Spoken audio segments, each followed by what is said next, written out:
नमस्कार दोस्तों, स्वागत है आप सभी का बोर्ड एग्जाम के इस ऑनलाइन लर्निंग प्लेटफॉर्म पे। बाबू, जैसा कि आपको पता है, हमारा यूपी बोर्ड एग्जाम आपका मार्च में होगा। जो आपका यूपी बोर्ड 2023 का एग्जाम होगा बाबू, वह मार्च में होगा, मार्च 2023 में होगा। ठीक है, मार्च 2023 में होगा। तो इसके लिए रिगार्डिंग हम लेकर आए हैं प्रीवियस ईयर क्वेश्चन पेपर। हम सेट बात करेंगे आज कक्षा 10 विज्ञान के पेपर की। जो सेट है 824 बीजे सेट का है। 931 है इसका कोड। ठीक है, पेपर कोड। और देखिए 2022 में पूछा गया था यह प्रश्न पत्र, और विज्ञान का पेपर है। ठीक है, तो इसके रिगार्डिंग हम कुछ क्या पढ़ेंगे, कुछ इंस्ट्रक्शन पढ़ेंगे, कुछ निर्देश पढ़ेंगे। देखिए, जो हमारा आपका समय होगा बाबू, वो 3 घंटा 15 मिनट होगा। पूर्णांक 70 का होगा। जैसा कि आपको पता है, 70 नंबर का पेपर होता है, 30 नंबर का इंटरनल असेसमेंट होता है, जिसे हम प्रैक्टिकल बोलते हैं। ठीक, अब देखिए कुछ निर्देश पढ़ लेते हैं। देखिए, पॉइंट नंबर 1, प्रारंभ के 15 मिनट परीक्षार्थियों को प्रश्न पत्र पढ़ने के लिए निर्धारित किया जाता है। ठीक है, या किया जाता है, किया जाएगा। ठीक है, यह प्रश्न पत्र 3 खंडों में का खा गा 3 खंडों में विभाजित होगा। यह प्रश्न पत्र बाबू 3 खंडों में विभाजित होगा, का खा गा।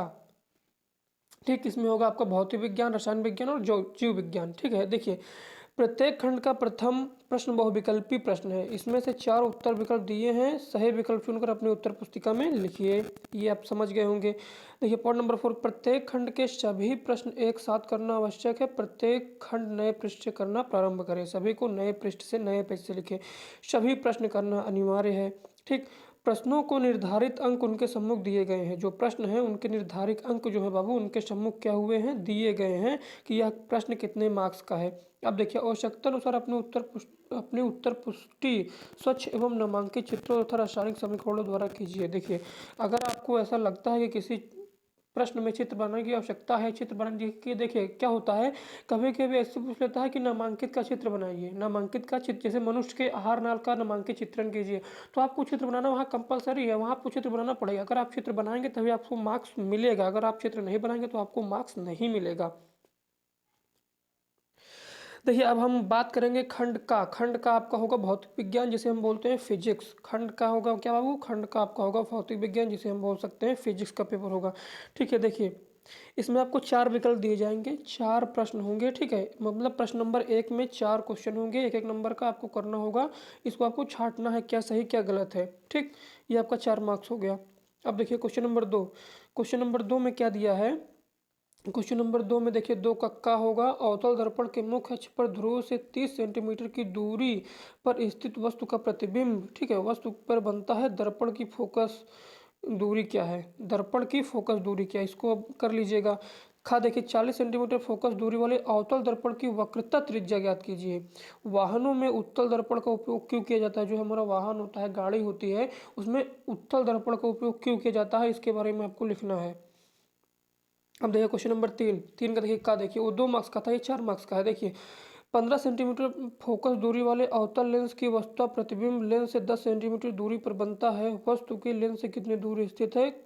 किरण आरेख भी बनाइए। देखिए किरण आरेख मतलब इसमें चित्र बनाना है आपको। ठीक, अब अगर आपको ये नहीं आता तो नीचे वाला कर लीजिए। एक मनुष्य चश्मा पहनकर 25 सेंटीमीटर पर दूरी रखी वस्तु को स्पष्ट देख सकता है। चश्मे में उपयुक्त लेंस की फोकस दूरी 50 सेंटीमीटर है। बिना चश्मे के मनुष्य दूरी रखी पुस्तक को पढ़ सकता है। सॉरी। अब देखिए एक इलेक्ट्रॉन का द्रव्यमान 9 मल्टीपल 10 की पावर -31 किलोग्राम है। और वह आवेश 1.6 गुणे 10 के घात -19 गुलाम है। एक्स अक्ष के समांतर 3 × 10 की घात 6 मीटर प्रति सेकंड के वेग से गति करता हुआ जेड अक्ष के समांतर कार्य करता है, तो 0.3 वेबर प्रति मीटर स्क्वायर के चुंबकीय क्षेत्र में प्रवेश करता है। इलेक्ट्रॉन पर कार्य करने वाले बल एवं त्वरण की बल दिशा ज्ञात कीजिए। इसको कर लीजिए। अगर आपको ये नहीं आता है तो अथवा वाला कर लीजिए। 2 ओम 3 ओम 5 ओम के प्रतिरोध को श्रेणी क्रम में जोड़ा गया है। यदि संयोजन दोनों सिरों पर 30 वोल्ट विभवांतर वी लगा हो तो प्रत्येक प्रतिरोधों के सिरों के विभवांतर वी ज्ञात करना है आपको। विभवांतर वी क्या होगा। ठीक, अब देखिए क्वेश्चन नंबर 4, विद्युत, ये आपका 7 मार्क्स का होगा यार। हाँ, ये देखिए 7 मार्क्स लिखा है। देखिए विद्युत धारा के चुंबकीय प्रभाव से आप क्या समझते हैं। एक लंबे से धारावाही चालक द्वारा उत्पन्न चुंबकीय क्षेत्र की तीव्रता किन किन बातों पर निर्भर करती है। चुंबकीय क्षेत्र की दिशा के नियम लिखिए। ठीक। अब देखिए विद्युत मोटर। विद्युत मोटर का कार्य सिद्धांत क्या है, इसकी रचना एवं सचित्र वर्णन कीजिए, इसकी क्रिया विधि को समझाइए, विद्युत मोटर का उपयोग लिखिए। देखिए एक होता है एक आपके सिलेबस में है विद्युत मोटर, विद्युत जनित्र, ये दो बहुत ही इंपॉर्टेंट है। इसको दो को आप जरूर करके जाइएगा, आपका 7 मार्क्स पक्का है। विद्युत मोटर विद्युत जनित्र आप करके जाएंगे तो 7 मार्क्स आपको कोई छीन नहीं सकता आपका। लेकिन हाँ बाबू, चित्र भी बनाना पड़ेगा विद्युत मोटर विद्युत जनित दोनों का, अगर आएगा तो। ठीक है। और दो में से एक ही क्वेश्चन पूछा जाएगा। ऐसा नहीं कि आप सिर्फ एक तैयार करके जाते हैं कि दो में से एक आएगा तो एक लिख देंगे। देखिए अब यहाँ देखिए, यहाँ चुंबकीय क्षेत्र का पूछ लिया, यहाँ विद्युत मोटर पूछ लिया, तो आपको विद्युत जनित तैयार करके गए हैं तो विद्युत जनित पूछा ही नहीं, तो आप तो फंस जाएंगे। आपको दोनों कंप्लीट करके जाना है, विद्युत जनित और विद्युत मोटर दोनों, उसमें से दो में से एक जरूर फंसेगा। It's my open challenge. अब देखिए खंड खा होगा जो आपका केमिस्ट्री होगा, जिसे हम बोलते हैं रसायन विज्ञान। खंड खा होगा क्या, केमिस्ट्री होगा, जिसे हम बोलते हैं रसायन विज्ञान। तो इसमें देखिए इसमें 3 बहुविकल्पी प्रश्न है, इसको करना है आपको। ठीक। उसके बाद देखिए यूपीएससी नाम लिखना है इसका। ठीक। अब देखिए मेंडलीव के आवर्तसारणी के नियम, इसकी व्याख्या कीजिए। निम्नलिखित रसायनों की अपक्रिया को पूर्ण कीजिए, ये अपक्रिया है, इसको पूर्ण करना है। ठीक है। अब देखिए धावन सोडा तथा मीठा सोडा का नाम, रासायनिक सूत्र लिखिए। दो स्थापन अपक्रिया को उदाहरण देकर स्पष्ट कीजिए। अब देखिए क्वेश्चन नंबर 8, संचरण क्या है, उदाहरण द्वारा समझाइए। साबुनीकरण पर टिप्पणी लिखिए। साबुनीकरण जरूर इंपॉर्टेंट है, बहुत इंपॉर्टेंट है। आवर्तसारणी में आवर्त समूह को परिभाषित कीजिए। रेडॉक्स अपक्रिया, सजातीय श्रेणी, ये सब बहुत ही इंपॉर्टेंट है। मेंडलीव की आवर्तसारणी की विशेषताएं लिखिए। मेंडलीव की आवर्तसारणी कैसी थी, क्या थी, ये सब आपको लिखना है। ठीक। ठीक है। अभी आपको हम बताएंगे कि खंड का खा गा मतलब डिवाइडेशन कैसे है, कितने कितने मार्क्स का इसमें से क्वेश्चन पूछा जाता है, अभी लास्ट में आपको बताते हैं। ये देखिए हमारा जीव विज्ञान है, इसे हम बायोलॉजी बोल सकते हैं। इसे हम क्या बोल सकते हैं, बायोलॉजी। ये हमारा बायोलॉजी जीव विज्ञान है। ठीक। देखिए खंड गा हमारा, इसमें से आपको 4 क्या होंगे, 4 बहुविकल्पी प्रश्न होंगे, उनको करना पड़ेगा आपको। ठीक। देखते जाइए। हीमोग्लोबिन का महत्वपूर्ण निभाता है श्वसन में, लड़के ने लगाया है। फ्लोएम द्वारा भोजन का स्थानांतरण सुक्रोज के रूप में। अब देखिए क्वेश्चन नंबर 9 10 है, सॉरी। देखिए निम्नलिखित में से कौन सा एंजाइम पाया जाता है, किसका पाचन करता है। लार में कौन सा एंजाइम पाया जाता है, किसका पाचन करता है। परागकण एवं नामांकित चित्र। देखिए परागकण का एक नामांकित चित्र बनाइए। सिर्फ चित्र बनाने की बात हुई है, किस लिखने की बात यहाँ नहीं हुई। आप चित्र बनाते हो 2 मार्क्स आपको मिलता है, चित्र नहीं बना पाते हो 2 मार्क्स आपका डिडक्ट कर लिया जाएगा। ठीक, मतलब काट लिया जाएगा। अब देखिए पुरोद्भवन किसे कहते हैं, कोई 2 उदाहरण देकर समझाइए।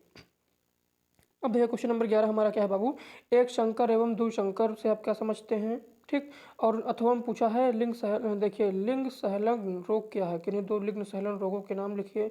दोहरा संचरण क्या होता है यार, बताइए दोहरा संचरण क्या है, स्पष्ट कीजिए। परिवार नियोजन से आप क्या समझते हैं, परिवार की किन्हीं 2 विधियों का वर्णन कीजिए। अब देखिए पुमंग तथा जायांग में अंतर बताइए, दोनों के कार्य समझाइए तथा परागकण एवं निषेचन में विभेद कीजिए। अब देखिए एक संकर क्रॉस के द्वारा मेंडल के पृथक्करण नियम को समझाइए तथा इसमें प्राप्त पीढ़ी का जीन प्ररूप तथा लक्षण प्ररूप भी बताइए। तो सिंपल सी बात है, कोई ज़्यादा घबराने की बात नहीं है।